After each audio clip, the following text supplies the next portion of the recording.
Pourquoi ce silence? Parce que, chers compatriotes, ce chaos confidentiel. Patrice Talon sait. Il est informé. Il est complice de ce chaos. Parce que pour lui, le terrorisme est un business juteux. Une manière de maintenir son pouvoir et son influence à travers des accords opaques et des compromissions avec des acteurs étrangers.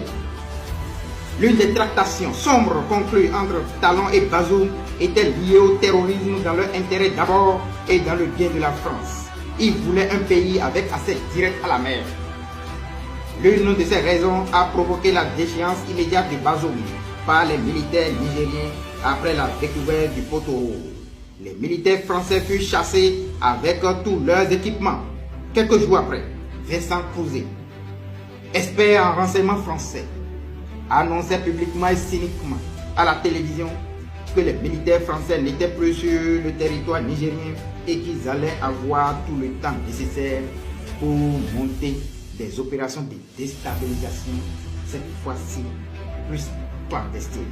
C'est dans cette même logique que l'ancien ambassadeur de France au Niger, Sylvain Ité, a déclaré lors de son audition à l'Assemblée nationale que la France disposait encore sur place au Niger des contacts avec lesquels elle continue de travailler. La suite, vous le savez tous. On retrouvera dans 2 maisons qui étaient occupées par des soldats français les 19 et 20 février 2024, une gigantesque cache d'armes et des munitions, tout type de calibre appartenant à la France à Cotonou pour la cause. La France, ce pays qui ne possède pas un gramme d'or sur son sol, détient pourtant plus de 2436 tonnes d'or dans ses réserves officielles. Selon les dernières données de la Banque de France et du Conseil mondial de l'or. A l'inverse, nos pays qui regorgent pourtant de centaines de gisements exploités au quotidien ne détiennent pas la moindre once d'or en réserve. Ce paradoxe n'est pas un hasard.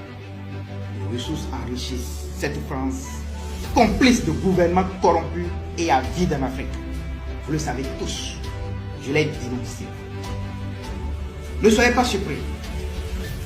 Mes frères et sœurs, si dans quelques jours, que dis-je, dans quelques mois, des conflits armés véritables éclatent autour de ces gisements, car c'est le mécanisme habituel.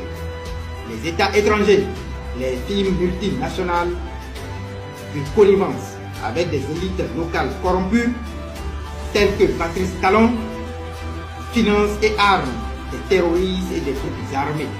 Ces groupes recrutent nos jeunes, laissés pour compte, en leur offrant quelques miettes, une arme et une cause, celle d'un État absent qui les a abandonnés. S'ensuit le chaos.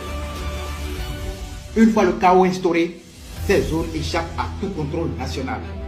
Les tasses, elles ne profitent pas à l'État. Elles sont directement versées aux groupes armés.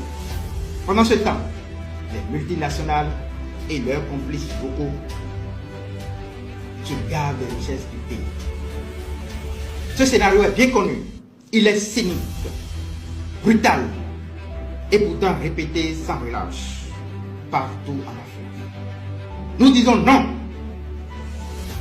L'heure est venue de reprendre notre destin en main.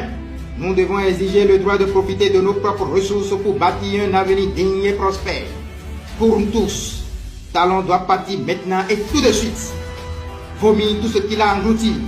Toutes ces sociétés seront nationalisées et africaines.